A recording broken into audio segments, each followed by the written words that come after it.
second makes that look like they're barely turning around, but visually I can see them with my eyes, they're spinning around really quick.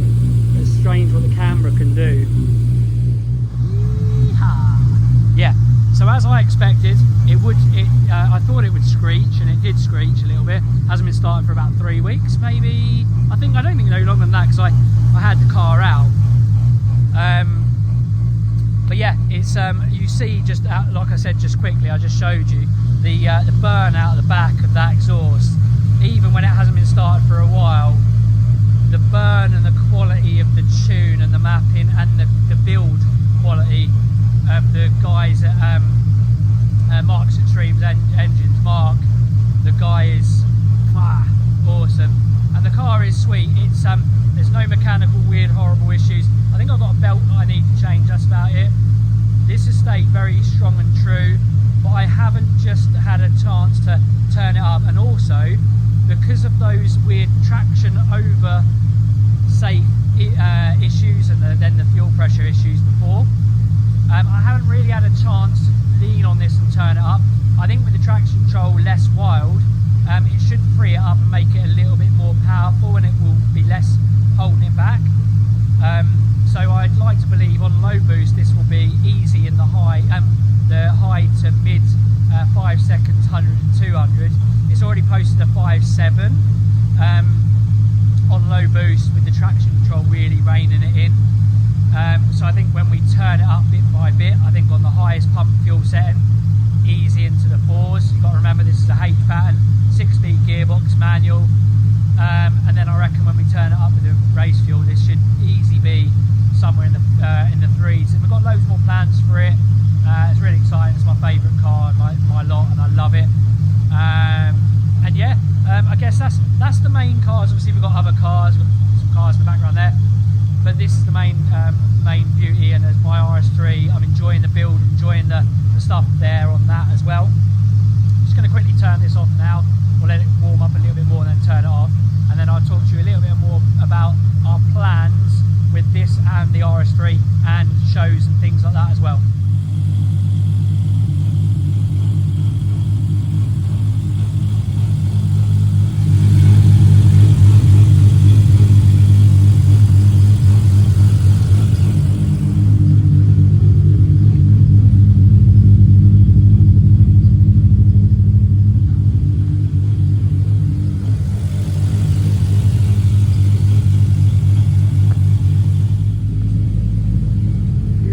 For you.